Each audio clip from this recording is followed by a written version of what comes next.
Okay, this is the interior plumbing and appliance section.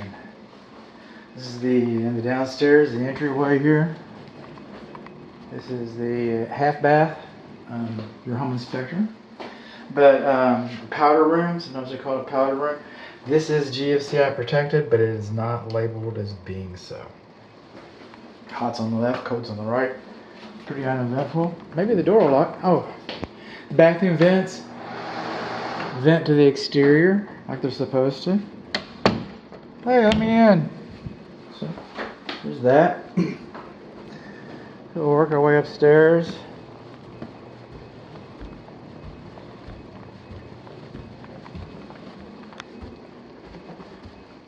This carpet could be tighter, should be tighter.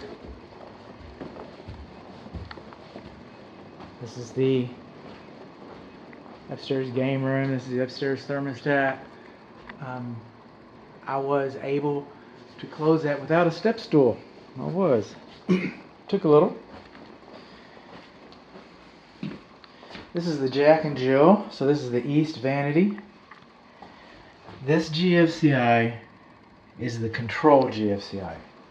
So if you trip the GFCI in the other half of the Jack and Jill, in the upstairs hall bath, downstairs powder room, or in the primary bedroom suite bathroom, if you trip any of those GFCIs, this is where we come. This is where you come to reset it. This bathtub stopper is loose. Hot's on the left, cold's on the right. Niche has a pitch. Okay, it's supposed to. I could not get these window latches to work right. Everything goes down like it's supposed to. Bye, Timmy. Okay. Moving on along. Doors. Fans.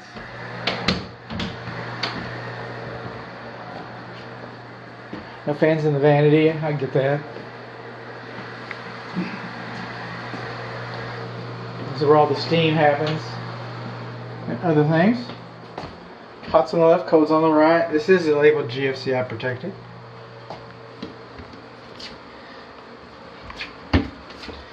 Boring. Okay. Boring is good. We want boring. Since I'm here, this is kind of an interior or what, but we got a nail pop up here. You get one or two of those, it's no big deal. The materials, they dry, they shrink. Or if a roofer was up there, banging, shingles or something. Now you get a bunch of them, and then that might be a symptom of something else. But you get a singular nail pop like that. That is not a symptom of anything like alarming. Would not normally be considered alarming. Smoke alarms are in all of the appropriate locations. That's because we only have a half bath downstairs. So the office study is not a bedroom, okay? Because you cannot go to a bathtub without going through somebody else's bedroom on that floor. This is the upstairs hall bathtub, bathroom. GFCI protected. Go back in that bedroom, in that vanity, that's how you reset it.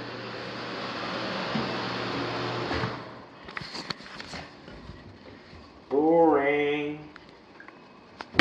Hot's on the left, cold's on the right. Now we do not have a shower curtain rod here. And I would have never, honestly, I would have never given it a second thought if I hadn't seen instructions underneath here on how to install the shower curtain rod. It doesn't mean that now you have to have it. I'm just calling your attention to the fact that you don't have it. We've got shower curtain rods in other places. I don't know if that's the standard. Shower curtain rod there. For better or worse, it is what it is. Moving on along.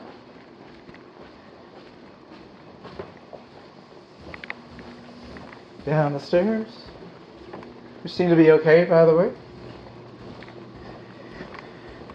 And there'll be some duplicity, as we Mauve and Grave. Okay, this is the fireplace. It gets its combustible air from the living space. The manufacturer's UL listed instructions supersedes code. So I'm going to say that the hearth extension isn't 24 inches. I'm going to say that it appears to draw its air from the living space. And I'm also going to say that, you know, the manufacturer probably said that that's a perfectly acceptable application. You turn it on over here. You probably saw that in the HVAC thing, but I never, you know.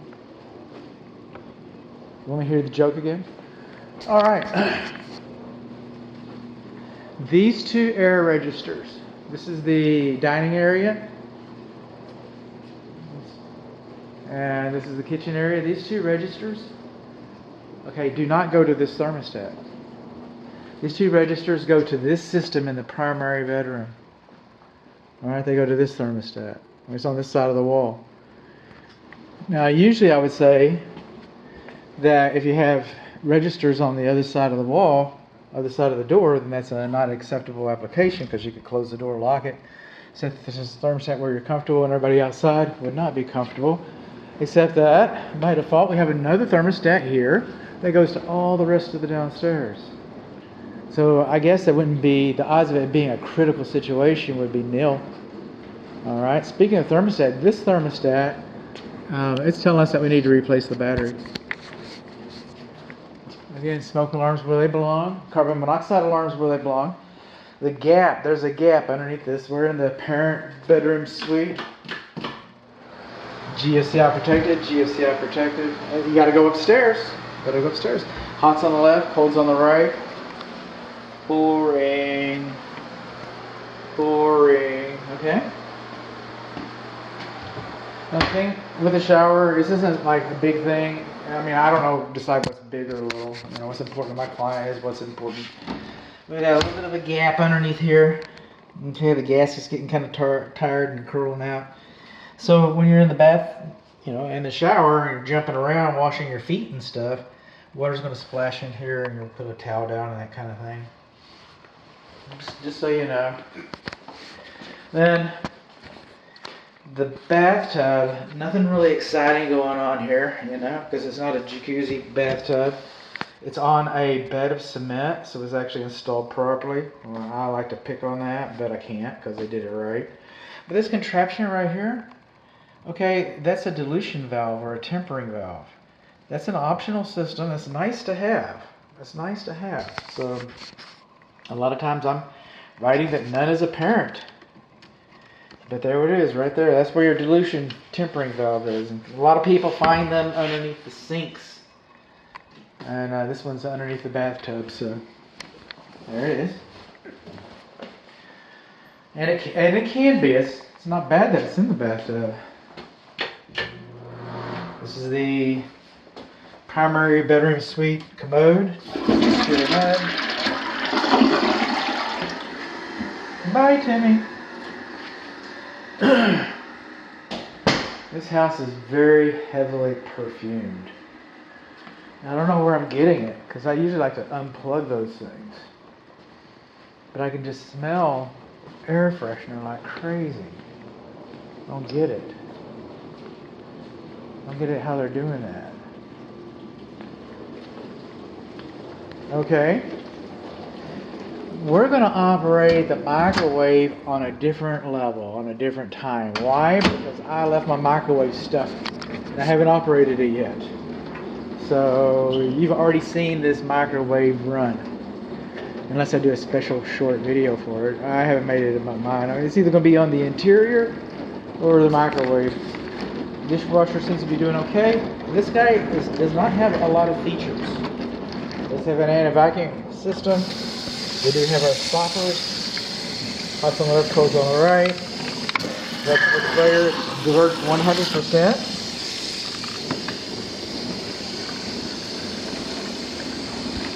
Moving on along, go back to my stories. I like to tell stories. Okay, here's one. See the way the sink, you're hot. See the way the sink is working? That's cascading down. That's the way it's supposed to do that. See this right here? That's called a foul lining. hillbilly home inspections, FOUL, foul line. That's where all the germs and the bacteria and the cooties and the viruses hide. So there it is. Okay, everybody's going to tell you, oh, just put a little bleach under it. Okay, well, there's actually a code for that. Now, I've yet to have a client call me up and say, hey bud, thanks for that foul line, good catch, man, we got that. Maybe it happens. I would never dissuade my client from seeking perfection if it happens, you know. They don't usually call me later, you know. But I've yet to have anybody, I mean, the amount of good that you get for the amount of effort that happens, I don't know. I just don't know. So we come underneath here, and this is 1/3 horsepower garbage disposal. We got a vacuum breaker. We got an electric service disconnect. It's on GFCI for the dishwasher. That's all good. We got an air admittance valve. Now that's a mechanical feature because we have an island here. We have an island here, so we can't have vents going up through the ceilings to reduce the pressure so everything goes downhill. So if you smell sewer gases, this thing might be malfunctioning. And if you have a plumber in every once in a while, not every time a plumber comes in, but if a plumber hasn't been around for a while and he's coming in, you might just like ask him to say, hey, you know, is there something you can, you know, tell me about this air admittance valve? Different ones are different, and I'm just making you aware of it. Code says, this is a 1/3 horsepower garbage disposal. Code says that the garbage disposal switch should be within sight of the disposal while you're operating it. So you're not up here washing things and digging your wedding ring out of the sink and then bumping the switch and all that. That's what code says.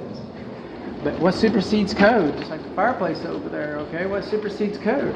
The manufacturer's installation instructions. Manufacturer's installation instructions say that if it's a 1/3 horsepower, it's okay to have a switch that's out of sight like that, so long as it's identifiable as on and off, which it is. So you can't have all those like fancy rocker switches. But that switch right there is perfectly acceptable for this. If it was because this won't last forever, so just might as well have this discussion now. Okay, if it's a 1/4 horsepower garbage disposal, it's acceptable. If it's a 1/2 horsepower garbage disposal, it's acceptable.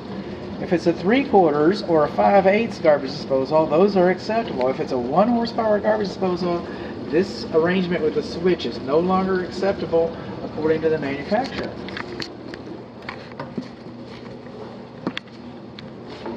Our oven, it's got an anti-tip device. It's nice. Little light comes on. It's a basic mode, basic oven. We've got bake and broil and a timer. That's what we have. I'm not seeing self-cleaning. I'm not seeing convection. Either one of those are necessary. But broil is an interesting animal, okay? Because a lot of, you know, some people forget we do not have a broiler up here. Our broiler's down here. So when we broil, this is actually a broiler door. This is not a pan door. See how it's open on the sides? This is not a pan door. This is a broiler door. But we do not have a broiler pan and a broiler rack. So until you have a pan and a rack in here, you cannot enjoy a broiling feature. It just doesn't broil. The vent fan is built into the microwave, and again, we're going to have a microwave video here coming shortly. Just wait. It's a good one. It's a circulating fan. We've got some dirty air filters.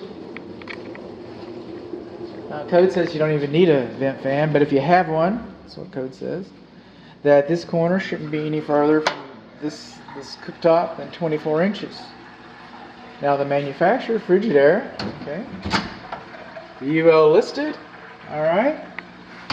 They may say that this corner shouldn't be any further than 30 inches. I don't know. I don't have the instructions. It's probably fine. In fact, I haven't even measured it yet, so I'll bring a tape measure in when I inspect the microwave. But, you know, if I do measure that and it's less than 24 inches, it'll make the report. Coming on along, the closed dryer vent. I haven't seen the roof covering video yet. So it's possible I might have a different thing about the way it vents to the exterior, but not likely. It's a little bit on the dirty side. It's a 4-prong electric clothes dryer. It's a little bit on the dirty side up in here, but you know, I was expecting to see worse compared to the condensing unit video that we saw. But it should be labeled. It should be labeled to tell you how long that vent is, tells you how many bins it has in it, how wide it is, so you can buy equipment that's appropriately sized to get through the piping. Now, if this actually does vent through the wall right here, that's not far enough. It doesn't have to be labeled. It doesn't have to be labeled if it's that close. But if it goes through the roof, and I'm looking for a video that'll help us with that. If it's on the, if I see a vent on the roof, then I'll be marking that. This is not GFCI protected. That code is like, it's 1 year old. This house is like 5 years old. But 5 years ago, this was supposed to be GFCI protected. Sure was, and it's not. You know what though? This is GFCI protected. It's not labeled. It's not labeled. Oh, and while we're here, check this out. This is your water heater thermostat. This is where you go to adjust the temperature of your water heater.